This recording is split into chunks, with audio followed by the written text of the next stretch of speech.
Greetings and salutations, everyone. I hope everyone is doing well today. Today I've got two amazing Dogman encounters to my brother country from the North, Canada. Before I get into these encounters, though, a couple links I'd like to share. As you know, I rely on my Patreon, PayPal, and merch to help this channel to continue to grow and go. Those links are in the description below. I also have a second channel for creepypasta, fan fiction, and scary voice acting. Stories that don't fit on this channel. Now, if that's anything that you're into, follow that link below and give them a listen. You may just like what you hear. I also just started a GoFundMe page to help raise some money for urban exploration, cryptid hunting, and ghost hunting equipment. If that's anything that you're willing to help with, that link is in the description as well. Now I've definitely taken enough of your time. Let's get on with these two amazing Canadian Dogman encounters. Shall we? Today's first Dogman encounter comes to us from Alberta, Canada. About 3 years ago, I encountered what I could only explain then as a deformed hyena. It was in the latter part of the day under a dusky condition, and I was small game hunting at the time. I didn't feel any fear because I was carrying my over-under shotgun at this time. Its eyes were kind of strange, and I remember that it had very pointy ears. Its head was almost cartoon-like, as its snout had messed up, overgrown hair. Its fangs looked unusually long as well. For some time before I seen it, I heard a very, very long coughing noise, like a cat coughing up a fur ball. However, this went on for a very long time, so whatever did it had strong and large lung capacity. I doubt a lynx or a cat could have been that noisemaker.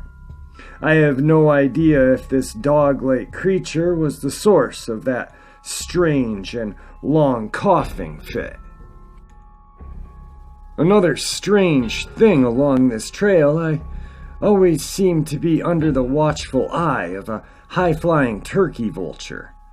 Now, these are newcomers to Alberta, but a few mating pairs have been reported up here, and this is common local knowledge that no one questions. This coughing bout I heard at least once before in this specific area. Never seen the source in a nearby dense boreal forest. This wooded area is kinda on the edge of an oil exploration and is in an active work area. So I didn't hunt there anymore, which is too bad as it chock full of small game such as rabbit and grouse. During this encounter, the woods were unnaturally quiet. It's hard to move in many areas off the trail because the evergreen limbs reach so far close to the ground an upright person would have to stoop over to move at any kind of speed in many areas. Quadrupeds have a definite advantage here over people, and the area is also ringed with swamps and marshy, very uneven ground that one could easily turn your ankle on. There were other strange moments then. I think when I did see this animal, I sat down on a large rock with my gun across my lap and caught the first glimpse. As it was circling me, I think to catch my scent in the wind. I just caught a glimpse of it passing behind a tree in the dusky light conditions. It had hocks like a dog, but as it came around the tree, still on 4 legs, I noticed the front legs were longer than the back legs. Its back bowed upward, and I got the distinct impression its frontal back, chest, leg muscles were much more pronounced and muscular than its back legs. I believe the front coat was lighter color, with some reddish tones as well. Looked like a hyena loose in North America to my own eyes. It was not a black bear. I'm very familiar with bears. It was canine-like, but not any canine I had ever seen before or since. My brother, he was not there, found a near picture perfect of another critter online, on another cryptid site. And the picture was said to have been taken near the Wisconsin River. In the picture, it looked like it was on farmland or by a fence line in the early spring because of the white and light snow cover. Was a near perfect twin to what I saw that fall evening in Alberta. Today's second Canadian Dogman encounter. In this report, a husband and wife were out cross-country skiing. They had just crossed the remote country road and were about to ski across a field. On the other side of this field, they spotted an extremely large wolf, standing just inside the tree line. The wife said she felt uncomfortable as the creature was staring right at them and following their movement. Her husband was carrying a .22 rifle on his back on a sling. He brought the rifle down, chambered a cartridge, and fired into the ground in front of the creature.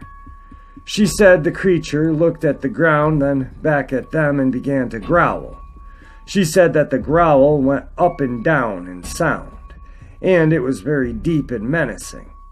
She said that her husband shouldered his rifle again, but didn't fire. What really gave her chills was the look on the creature's face. She felt that the creature knew the rifle was a small caliber and was not something that could kill it with one shot. Moments later, her husband fired again, this time into a tree that was next to the creature. The creature didn't even flinch, but what it did next made them both flee in terror. About 30 seconds after the second shot, the creature stood up on two legs. One of its front legs, arms, was against the tree that her husband shot. The growling continued, but it had increased in volume by quite a bit, and the creature was moving its jaws up and down, like gnashing its teeth. Her husband fired 3 shots directly at the creature, all hitting it in the chest. The creature let down a drawn-out scream howl and ran off into the forest on 2 legs. They fled the other way back towards their vehicle. As they were skiing back, they had to pass through a small area of forest. As they were passing through the forest, they could hear something running towards them from the distance through the woods. They cleared the woods without anything happening, but when they broke out of the forest, they estimated that whatever was chasing them was no more than 35 to 40 yards behind them. She did have her cell phone with her and was thinking about using it to take a picture of the creature. As she was thinking this, she suddenly got the feeling that if she took a photograph, the creature would kill both of them. She said that the feeling was so strong, and she immediately shoved the phone back in her pocket. It wasn't as if the creature sent her a psychic message or anything, it was just a feeling. One thing she mentioned, in a hushed, embarrassed voice, when her husband and her made it back to their vehicle. She noticed that she had actually peed her pants. She didn't even notice until the adrenaline rush had ended. She had actually been so scared that she lost control of her bladder. She always thought that was just something that happened in the movies.